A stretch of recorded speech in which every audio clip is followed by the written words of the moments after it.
I am going to put an end to all people, for the earth is filled with violence because of them.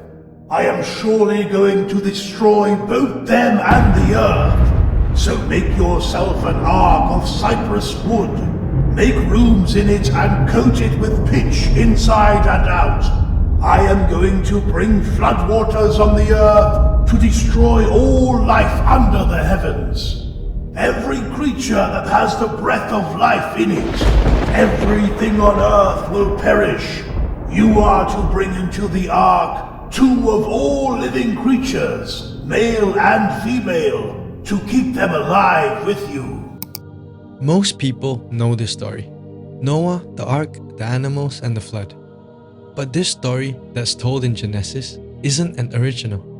Genesis was written by Moses, who lived somewhere between 1300 and 1500 BC. When Moses wrote Genesis, the same story of the Great Flood had already been written and told by multiple other cultures around the world. In fact, humanity's very first civilization, the Sumerians, had already carved down the story of the Great Flood in more depth and detail into stone tablets. By the time Moses was even born, the Sumerians had emerged as a culture, flourished for over 1,000 years, and then collapsed as a civilization and disappeared from the face of the earth, all before Moses was even born. The Sumerians flourished around 3500 BC, over 2000 years before the birth of Moses. The people of the Indus Valley Civilisations, or now known as the Hindus, also told the story of a great flood in the religious texts called the Puranas, dated around 2700 BC, 1,000 years older than Genesis and the birth of Moses. The Dashavatara. As per Hinduism, in this cycle of creation, the energy of Lord Vishnu of the Holy Trinity incarnates 10 times on earth. Each is a different being, and each when the world is in dark times where dharma and morality becomes rife, so that it can restore cosmic order on earth. The first avatar, or incarnation, is Matsya the fish. When the gods felt that there was no saving humanity from their immoral ways, they collectively decided to flood the world and restore order again. Lord Vishnu, or the energy of the Lord Vishnu, who wishes in his heart to save humanity instead of punish them, assumes the form of Matsya, a tiny fish, and appears in the palms of a king named Satyavarta as he was performing a ritual by the river one day. The king Satyavarta then hears the fish pray to him that it was in danger from other aquatic life in the river due to its miniature size, and asks for his protection. King Satyavarta had a kind soul.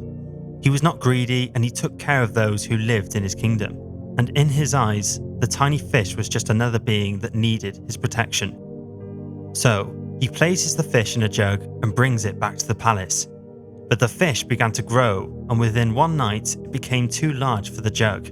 Then the king put the fish in a large well, but in no time, the fish expanded to 3 cubits in length, and could not move about freely in the well.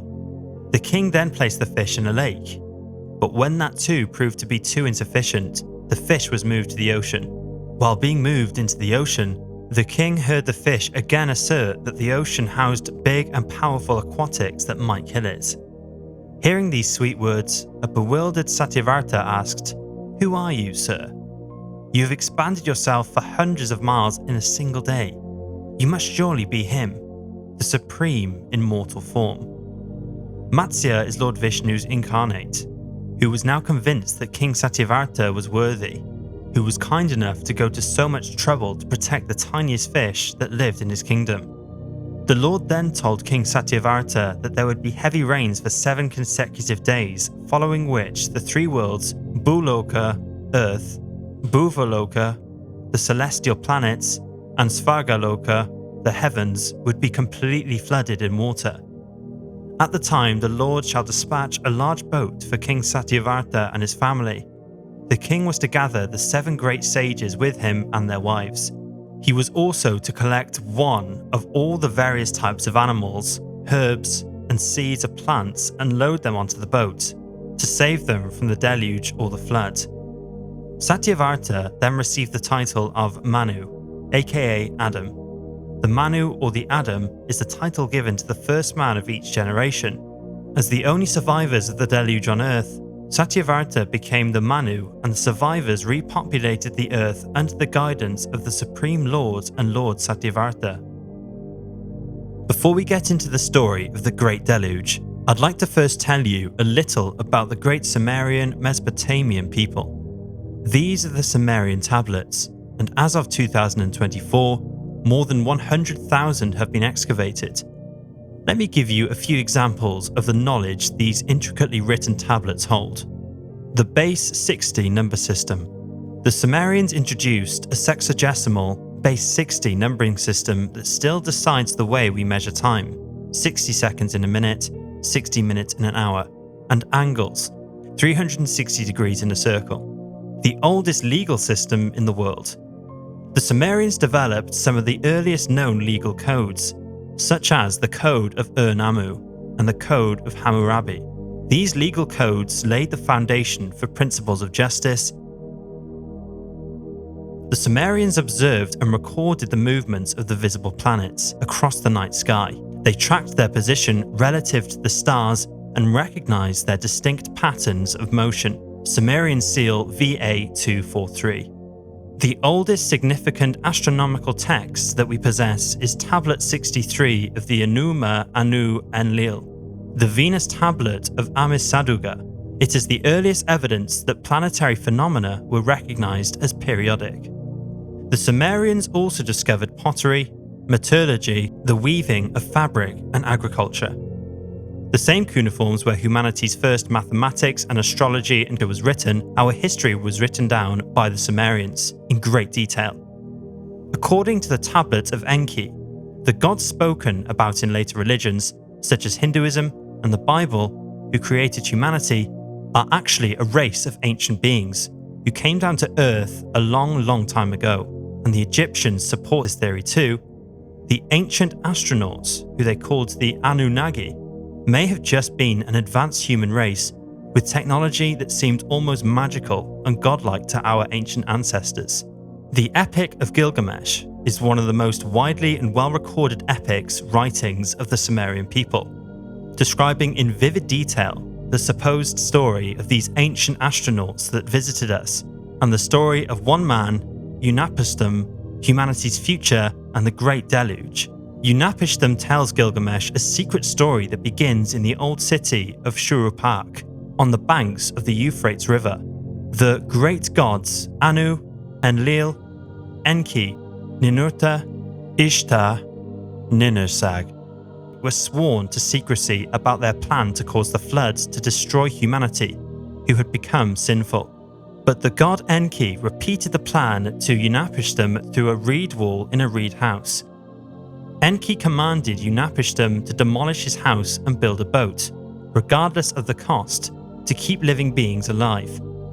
Utnapishtim promised to do what Enki commanded, building and launching the boat.